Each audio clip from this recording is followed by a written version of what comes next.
mohon doakan saya agar terlepas lunas dari hutang riba. Datang sahabat menjumpai Nabi, ya Rasulullah, ya aku terjebak riba ya Rasulullah, banyak hutang, ajarkan aku doa. Nabi ajarkan minta 8. Allahumma inni a'udzubika minal hammi wal hazan wal ajzi wal kasal wal jubni wal bukhl wa dhala'id daini wa ghalabatir rijal. Allahumma inni a'udzubika minal hammi, susah hati, wal hazan, kesulitan, wal ajz, lemah, wal kasal, malas, wal jubn, pengecut, wal bukhl, bakhil, pelit, kikir, wa dhala'id daini, dililit hutang, wa ghalabatir rijal, dikuasai orang lain. Kalau sudah dililit hutang, pasti dikuasai orang lain. Rentenir, mendengar suara motor agak kuat sedikit, menceret, sangka debit kolektor datang. Makanya baca doa itu. Tapi doa itu bukan mantra. Doa itu bukan mantra bim salah bim abrakadabra. Pahami maknanya. Di balik doa itu kita dibangkitkan semangat. Isinya coba tengok. Ham, susah hati, galau. Hazan, lepas dari kesulitan. Ajaz, jangan merasa diri lemah. Kasal, jangan sampai malas. Juben, pengecut, loser. Bukhul, bakhil, pelit, kikir. Dhala'id dain, dililit-lilit hutang. Wa ghalabatir rijal, dikuasai orang lain. Mohon doakan saya agar rumah yang hendak saya jual lekas laku. La tuqra'u fi amrin asirin illa yassarahullah. Kalau surat ini dibacakan pada perkara yang sulit, dimudahkan Allah. Kata Imam Ibnu Katsir dalam tafsir Al-Qur'anil Azim. Surat apa itu? Surat Yasin. Tiap malam baca surat Yasin. Habis isya bagus, mau tidur bagus, tahajud lebih bagus, sebelum subuh bagus, setelah subuh bagus juga. Tak sembahyang subuh jangan. Baca Yasin pelan-pelan. Habis itu, ya Allah, aku bermohon kepada Engkau berkat kemuliaan surat Yasin ini, lakukanlah rumahku ini ya Allah.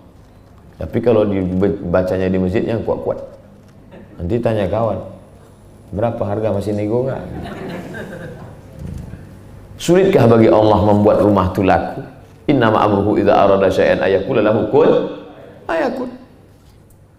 Jangan kan membuatkan rumah itu laku, membuat rumah itu belum ada menjadi ada saja Allah sanggup. Padahal kita lahir tak ada bawa apa-apa. Ada orang lahir bawa SKPNS. Mana ada?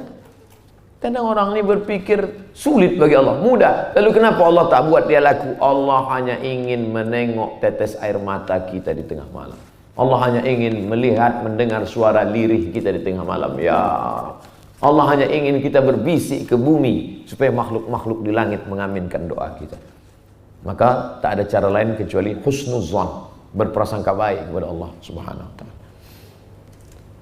Antara pajak penghasilan dan hutang, mana yang lebih diutamakan Pak Ustadz? Bolehkah kita tak bayar pajak? Jadi saya sekarang ini mesti hati-hati juga. Ada orang ini bertanya mencari ilmu, tapi ada juga mencari pembenaran.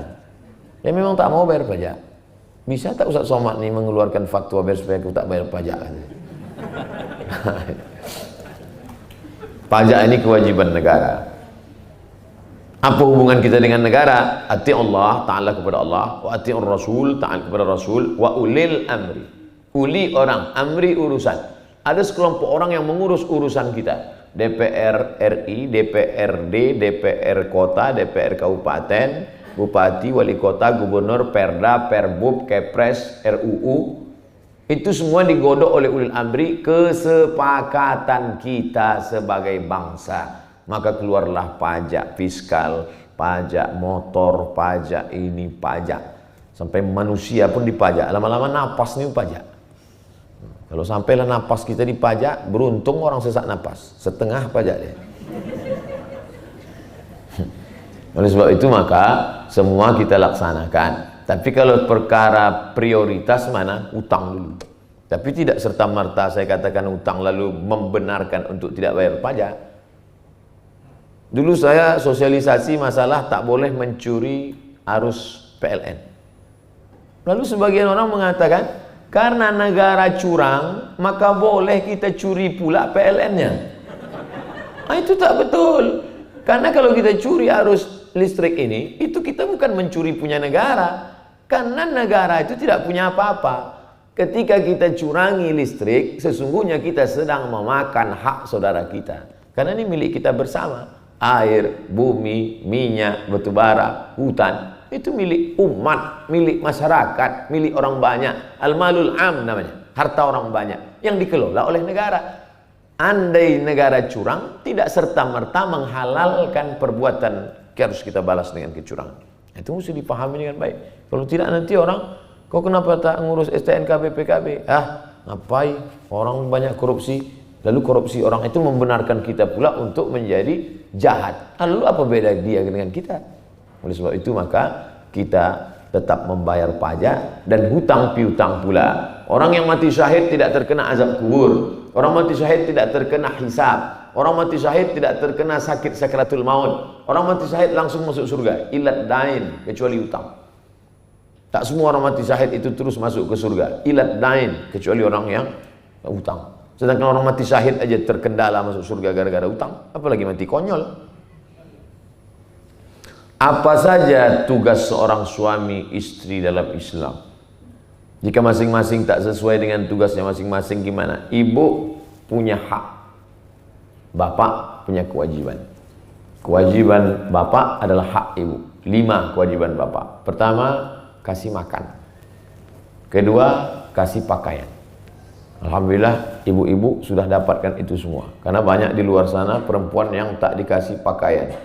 Ada yang kain belum berjahit dah dipakai, ada yang resleting belum berpasang sudah dipakai. Itu tengok di luar. Makan sudah, pakaian sudah, tempat tinggal yang layak. 4 pendidikan, 5 perhatian. Itu kewajiban laki-laki. Kalau perempuan tidak mendapatkan itu, maka dia berhak untuk mengadu ke wali dia. Ibu punya wali 6. Abang, ayah, kakek, abang, adik, abang ayah, adik ayah. Wali itu yang memanggil. Laki Firaun, sini kau sebentar. Jadi bukan ibu yang mengamuk. Ini yang banyak ini. Banyak sekarang perempuan tidak mau mengadu ke wali dia karena dianggap nanti intervensi. Ketika wali manggil, sini sebentar. Jangan intervensi rumah tangga saya. Jadi komplit lah. Perempuan tak mengerti. Kalau di Malaysia sebelum menikah ada namanya kursus perkahwinan. Itu azan masjid apa azan Samsung? Kalau azan Samsung kita lanjutkan. Kenapa kalau azan masjid Ustaz berhenti, azan Samsung Ustaz tak berhenti? Karena azan Samsung tak ada niatnya. Samsung itu kan tak ada berniat. Kalau yang muazzin itu ada niat dia. Nah, itu beda ya. Jadi kalau ada orang menanya, yang berniat itu Samsudin. Samsung tak berniat. Jika seorang suami sebagai imam tapi beliau pemahamannya penyimpang dari Islam yang tauhid, apakah rumah tangga tetap dipertahankan? Kalau sampai laki itu kafir, maka pernikahan otomatis fasah. Kalau laki-laki mencerai namanya talak. Kalau perempuan menggugat namanya khulu'. Kalau otomatis hakim melepas namanya fasah. Di antara penyebab fasah adalah laki-laki murtad atau akidahnya menyimpang. Maka fasah dia. Fasah itu artinya otomatis putus. Hakim memanggil dia, kamu jangan lagi serumah. Kalau serumah kalian berzina karena kalian sudah fasah. Bahasa Arabnya fasah. Orang kita payah nyebut fasah. Apa itu? Pisah. Fasah. Ini tak tahu saya sejauh mana penyimpangan dia. Tapi kalau dia menyimpang, bukan ibu yang marah sama dia. Abang ini sesat ini. Oh, dipijak-pijaknya lah ibu. Ibu melapornya ke wali. Wali yang 6 tadi manggil dia, meluruskan dia. Kalau dia berubah, lanjutkan. Kalau dia tak berubah, maka dilaporkan ke pengadilan. Karena dia sudah merusak akidah. Setelah melakukan dosa, saya bertaubat. Sudah melakukan taubat, lalu saya buat merasa berdosa hingga saya putus asa.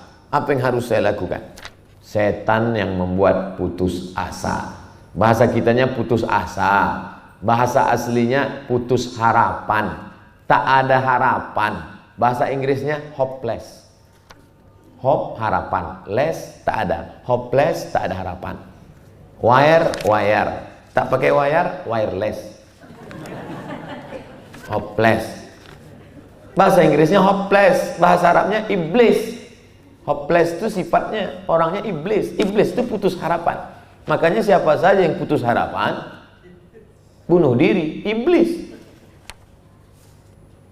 Dibisik-bisikkan iblis. Jangan pernah putus harapan. Dalam Islam sebanyak apapun dosamu, Allah mengampunkan.